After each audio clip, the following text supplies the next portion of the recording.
So everything that you know about painting portraits applies to painting child portraits, but there's one thing in particular that I think is very important specifically for child portraits, and that's what I'm going to be talking about in this video.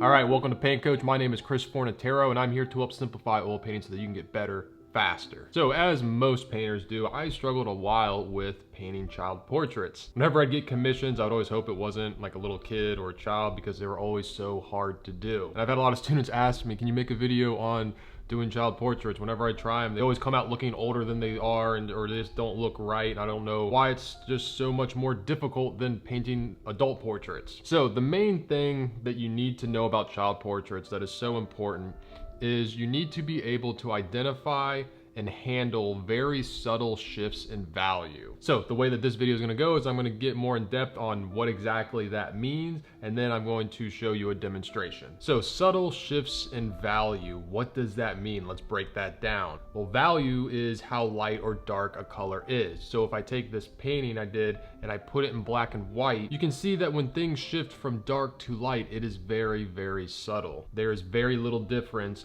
from one value to the next. So why are child portraits like this? Like, why are the value shifts so subtle? They're like this because the features of a baby or a child are not nearly as defined as those of an adult. With an adult, the eye sockets are going to be deeper, the brow bone is going to be more pronounced, the nose is going to be bigger, cheeks are going to be more angular. This makes painting it easier because the form is more obvious. More specifically, the planes of the face are more obvious. A simplified example of this same idea is that a lot of painting instructors will have their students first paint the still life of fruit that's been carved out of wood without any round edges. This is a helpful exercise to help the students understand planes and form. So if you use a piece of fruit carved out of wood with no round edges, it's very easy to see the different shifts in the planes. And now understanding planes is important. If you're wondering like, wait, what do you mean by a plane?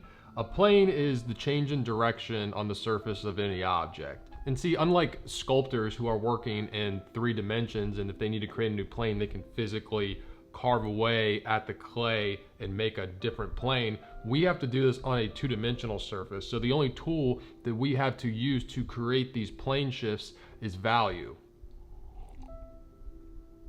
So the biggest problem I tend to see with child portraits is that the painters will make the faces too defined because the values aren't dialed in enough. The darks are too dark, or the lights are too light, or the transition from dark to light is too abrupt. And this is an easy mistake to make because as painters, we are constantly looking for shapes of light and shadow. And the more shapes there are and the more clear those shapes are, the easier it is going to be for us to define the form. So even when those shapes aren't there as much, we will subconsciously want to put them in, or put them in stronger than they really are. If you've ever done a child portrait and it came out looking a lot older than the subject really was, it's probably because of this. All right, let's go to the demonstration.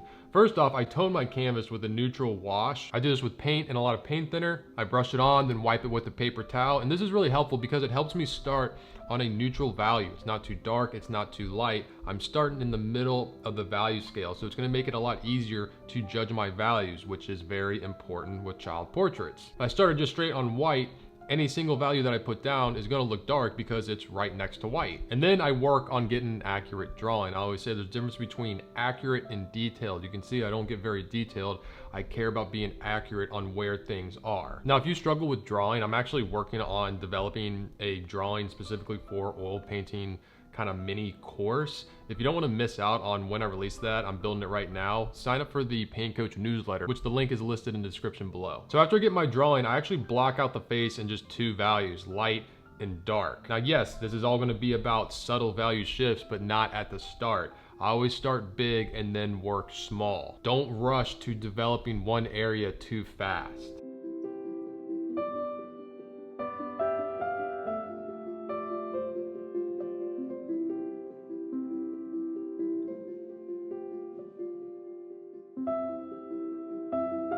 So I start with just 2 values, and then I find another value, and that adds a little more form to the face. And then I find another and another. And whenever I add in a new value, I'm putting it in and then comparing it to the other values that are already on there and adjusting them. Always be stepping back and seeing how that new value you just put in is working with the other values you already have, and adjust things if necessary. Most of the time you will.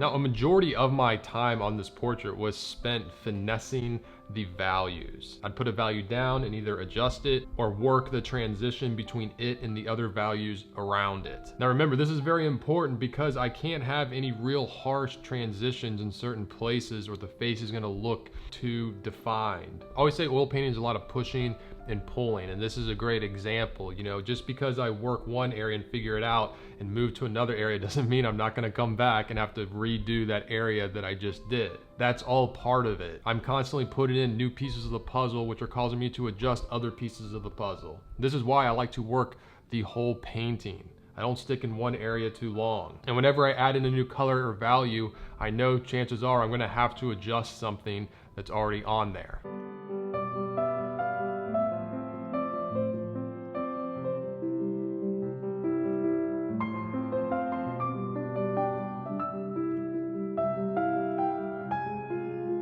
All right, hopefully you can take the information that you learned in this video and go out and paint better child portraits. If you'd like to see the full version of this demonstration, it is on my Patreon page, which I have a link to in the description below. And if you want to see what I'm painting on a daily basis, you can follow me on Instagram at Forza43. I'm Chris Fornatero here telling you to go get painting.